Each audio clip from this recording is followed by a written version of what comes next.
वो भक्त भगवान शंकर जी के तपस्या किया। आज शंकर जी का तपस्या जब किया तो शंकर जी प्रसन्न हो गए। आज जब शंकर जी प्रसन्न हो गए तो शंकर जी प्रसन्न होकर के आए तो बोले बताओ बेटा क्या चाहिए।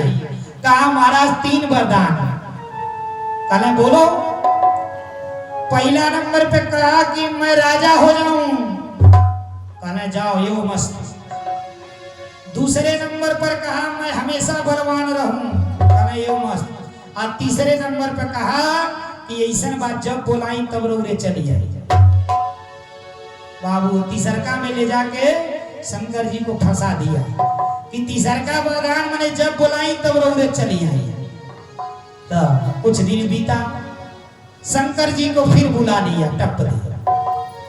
शंकर जी आ गए, 2 वरदान मांगा, दोनों दे दिए। कहे तीसरका कहले जब बुलाई तब चली आई। बाबू फिर शंकर जी फंस गए। फिर जो है तीसरी राउंड में शिव जी आए तो वरदान मांगा तो शंकर जी अब इसको घुमा दिए। ये कहा कि ऐसा बा कि महाराज हम जवान चीज छू दें वो सोना हो जाए।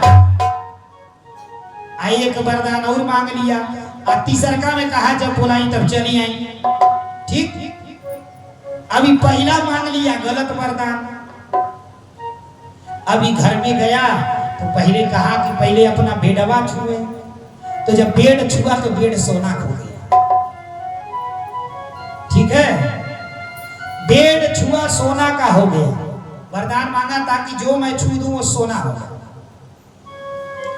बाबू अंत में अपने बच्चों को छुआ, बच्चे भी सोना हो गए।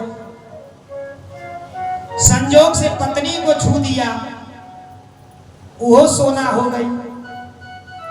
अभी घबरा गया। अभी खाना खाने गया जैसे तो अपने मुख को जैसे छुआ, ये भी सोना हो गया।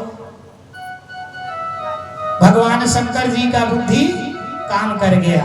तो ऐसे होशियार जब वरदान मांगे वाले रहे तो ऐसे देवताओं को होशियार बनना चाहिए। अब ये कल्पवृक्ष की इतनी बड़ी कृपा थी ना कि जो इसके नीचे बैठ के कल्पना कर दीजिए वो आ जाए।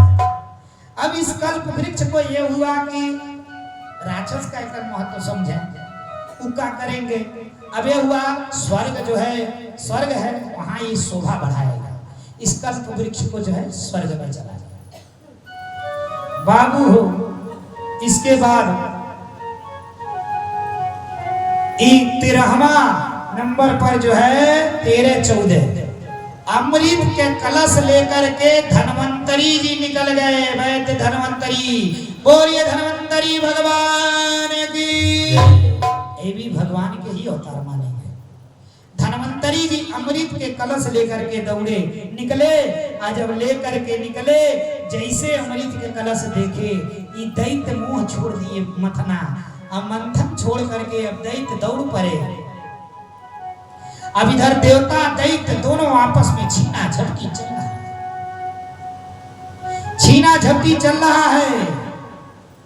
छीना झपटी के दौरान 3 बूंद यही जो है जहां जहां अमृत टपका था वहां वहां जो है ये लगता है, क्या कहते हैं, कुंभ लगता है।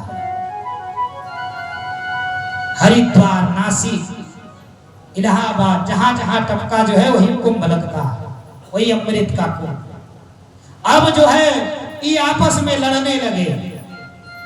अब भगवान देखे क्या होगा, कैसे सलटेगा ये मैटर। भगवान तुरंत जो है गए और मोहिनी रूप बना लिए।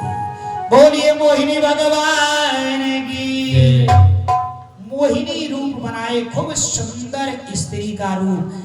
पांव में नुपुर छम छम छम बजता हुआ उधर से मटकते हुए जब चले।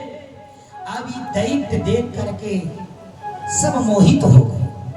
अभी भुला गए अमृत की माया। अब प्रभु के माया में लिपट गए, झुरा गए सब। भगवान आए दैत्य और देवताओं के पास, कहे आप लोग आपस में क्यों झगड़ा कर रहे हैं। चलिए ये अमृत मैं दोनों लोगों को बराबर बराबर बांट करके, हिस्सा लगा करके बांट दे रहे हैं। अब इस अमृत को लेकर के भगवान मोहिनी रूप धारण किए हुए दो पंक्तियां बैठ गई, एक तरफ दैत्य एक तरफ देवता। और भगवान मोहिनी रूप में मटकते हुए आकर के पहले देवताओं को अमृत पिलाए, फिर जाकर के धीरे से कलश माया से चेंज करके मदिरा लेकर के दैत्यों को मदिरा पिला। अब जब दैत्यों को मदिरा पिला रहे हैं, देवताओं को मदिरा पी के मगन है सब उसी में, देवता लोग अमृत पी रहे हैं अमर होने के लिए। बाबू हो संजोग से उसमें रहुआ जो था, राहु ने बहुत चतुर था, ये राहु संजोग से देख लिया, राहु का निगाह पड़ गई, पकड़ लिया मेन पॉइंट। और जब पकड़ लिया तो धीरे से रहुआ उठ के किसी से बताया नहीं, आया करके देवता के पंडित में बैठ गया।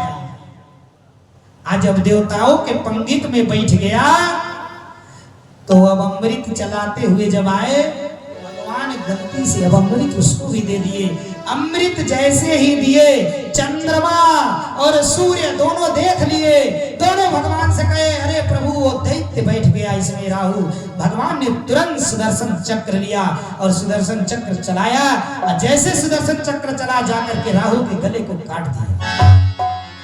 लेकिन अमृत पी लिया था, अब अमृत पीने के नाते वो मरा नहीं, वो एक ठो नहीं अब दू ठो तैयार हो गए, एगो के मारे अब दू गो तैयार हो गए, राहु मुहवा आ केतु देहिया, ये दू ठो तैयार हो गए बाबू हो। लेकिन वही ये सब कहे, चंद्रमा और सूर्य को कहे, श्राप दिए कि घबरा मत, तुमको हम लोग ग्रसेंगे।